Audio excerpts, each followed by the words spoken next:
ಸಿದ್ದೇಶ್ವರ ಸ್ವಾಮಿಗಳು 50 ವರ್ಷಗಳ ಕಾಲ ಸುದೀರ್ಘ ಜೀವನ ಸಿದ್ದೇಶ್ವರ ಸ್ವಾಮೀಜಿಯವರು ಆಡು ಭಾಷೆಯಲ್ಲಿ ಪ್ರವಚನ ಮಾಡಿದ್ರು.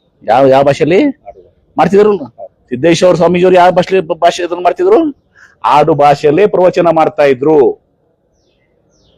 ಸಿದ್ದೇಶ್ವರ ಸ್ವಾಮೀಜಿಯವರು ಅಂದ್ರೆ ಬಳಸಿದಾರನ ಅದು ಆಡು ಭಾಷೆ ಅಲ್ವಾ? ಅದನ್ನ ಯಾಕೆ ಕಲಿಲ್ಲ ಇವರು? ಸಿದ್ದೇಶ್ವರ ಸ್ವಾಮೀಜಿಯವರ ಶಿಷ್ಯರು ನಾವು, ಅವ್ರ ಆಡು ಭಾಷೆ ಕಲಿಬೇಕಾಗಿತ್ತಲ್ಲ. ನಾನು ಬಿಡಿ, ನಾವು ರಾಜಕೀಯ ಮಂದಿ. ಸ್ವಾಮಿಗಳು ಸಿದ್ದೇಶ್ವರ ಸ್ವಾಮೀಜಿಯವರು ಆಡು ಭಾಷೆ ಕಲಿಬೇಕಾಗಿತ್ತೋ ಇಲ್ಲೋ? ಹೌದೋ ಇಲ್ಲೋ? ಕಲಿಬೇಕಾಗಿತ್ತಲ್ಲ. ಆಡು ಭಾಷೆ ಸಿದ್ದೇಶ್ವರ ಸ್ವಾಮೀಜಿಯವರು 50 ವರ್ಷಗಳ ಕಾಲ ನಿರಂತರವಾಗಿ ಆಡು ಭಾಷೆಯಲ್ಲಿ ಪ್ರವಚನ ಮಾಡಿದ್ರು. ಆ ಆಡು ಭಾಷೆಯನ್ನ ಕಲಿಬೇಕು ಉಳಿದ ಸ್ವಾಮಿಗಳು. ಜನ ನಾವು ಮಾತಾಡ್ತೀವಿ ಬಿಡಿ, ನಮ್ದೇನಿಲ್ಲ, ನಾವು ಸಾಮಾನ್ಯ ಜನ.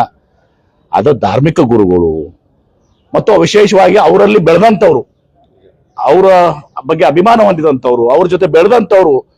ಸಿದ್ದೇಶ್ವರ ಸ್ವಾಮೀಜಿಯವರು ಆಡು ಭಾಷೆ ಕಲಿಲ್ವಾ ನೀವು? ಮತ್ ಕಲ್ತ್ರೆ ಏನಂದ್ರೆ? ಹಂಗಾದ್ರೆ ಸಿದ್ದೇಶ್ವರ ಸ್ವಾಮೀಜಿಯವ್ರ ಹೆಸರು ತಗೊಳಕ್ಕೆ ನೀವು ಸೂಕ್ತ ಅಲ್ಲ. ಅವ್ರ ಆಡು ಭಾಷೆಯನ್ನು ಕಲಿತಿದ್ರ. ಮತ್ತಿಷ್ಟೆಲ್ಲ ಹೇಳ್ತಾರ. ಸಿದ್ದೇಶ್ವರ ಸ್ವಾಮೀಜಿಯವರು ಹೇಳಿದಾರ. ಏನ್ ಹೇಳಿದ್ದಾರೆ? ಅವರ ಒಂದು ದೇಶದ ಒಂದು ಬುಕ್ ಬರೆದಿದ್ದಾರೆ ಅವ್ರು.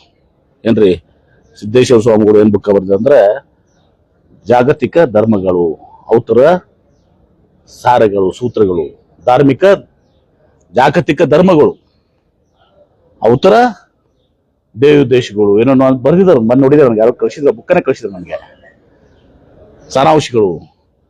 ಆ ಜಾಗತಿಕ ಧರ್ಮಗಳ ಸ್ಥಾನದಲ್ಲಿ ಲಿಂಗಾಯತರಿಗೂ ಕೊಟ್ಟಿದ್ದಾರೆ ಅವರು.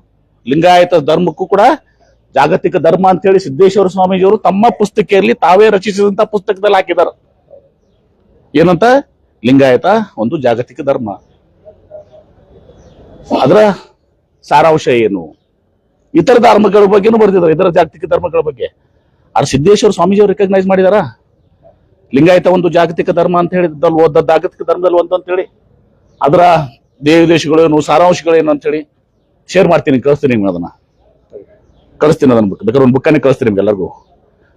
ಮತ್ತು ಸಿದ್ದೇಶ್ವರ ಸ್ವಾಮೀಜಿಯವರು ಅವ್ರಿಗೂ ಬೈತೀರಾ ಆಡು ಭಾಷೆದಾಗ? ಸಿದ್ದೇಶ್ವರ ಸ್ವಾಮೀಜಿಯವ್ರಿಗೂ ಆಡು ಭಾಷೆ ಬೈತೀರಾ?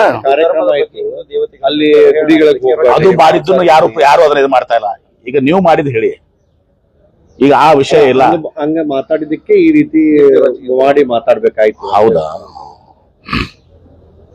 ಸುಮ್ಮನೆ ಯಾವ್ದೋ ಹೋಗಿ ಏನು ಸ್ಪಷ್ಟೀಕರಣ, ಸೌಮ್ಯ ಕ್ಷಮಾ ಕೇಳ್ಬಿಟ್ಟು ಮುಗಿಸ್ಕೊಳ್ಬೇಕು. ಬಿಟ್ಕೊಂಡು ಇದು ಏನಂತಾರಲ್ಲ, ಬಂಡತನ ಇದು.